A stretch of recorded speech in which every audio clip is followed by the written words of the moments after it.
Welcome to master homeo care health awareness videos అండి. ఇవాళ మనం కళ్ళు తిరగడం గురించి మాట్లాడుకుందాం.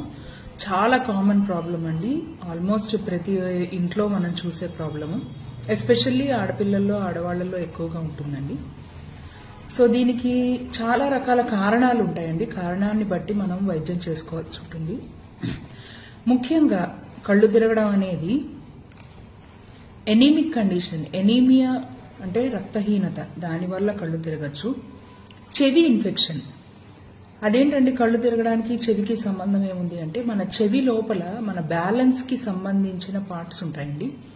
ఇయర్ ఇన్ఫెక్షన్ వచ్చినప్పుడు అది ఎఫెక్ట్ అవుతుంది. కాబట్టి ఇయర్ ఇన్ఫెక్షన్ లో, క్రానిక్ ఇయర్ ఇన్ఫెక్షన్స్ లో గనక ఉంటే కళ్ళు తిరుగుతుంది. సైనసైటిస్, క్రానిక్ సైనసైటిస్, మనకి సైనసైటిస్ బాగా సివియర్ గా ఉన్నప్పుడు సైనస్ నుంచి ఇయర్ కి ఇన్ఫెక్షన్ ట్రావెల్ చేస్తుందండి, అప్పుడు కళ్ళు తిరుగుతాయి. తర్వాత బ్లడ్ ప్రెషర్ లో చేంజెస్, లో బ్లడ్ ప్రెషర్ ఉన్నా హై బ్లడ్ ప్రెషర్ ఉన్నా రెండిట్లోనూ కూడా కళ్ళు తిరుగుతుంది. లో షుగర్ ఉన్నా హై షుగర్ ఉన్నా కూడా కళ్ళు తిరుగుతుందండి. ఈ రీజన్స్ కాకుండా డీహైడ్రేషన్, అంటే మనం వాటర్ సరిపడా తీసుకోకపోయినా లేదా ఎండలో బాగా తిరగడం వల్ల డీహైడ్రేట్ అయిపోయినా కూడా కళ్ళు తిరుగుతాయండి.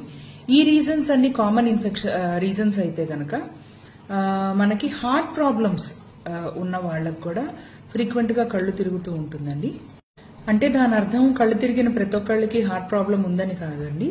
హార్ట్ ప్రాబ్లం ఉన్న వాళ్ళకి వేరే సిమ్టమ్స్ కూడా ఉంటాయి.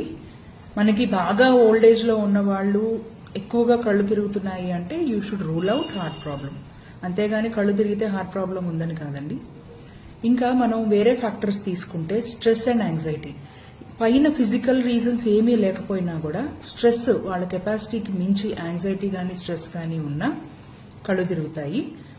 తర్వాత పొజిషనల్ హైపోటెన్షన్ అంటారండి. అంటే కూర్చుని లేచేటప్పుడు లేదా వంగుని లేచేటప్పుడు, మంచం మీద పడుకుని పక్కకి తిరుగుతున్నప్పుడు, లేచేటప్పుడు కళ్ళు తిరుగుతూ ఉంటే పొజిషనల్ హైపోటెన్షన్ అంటారండి.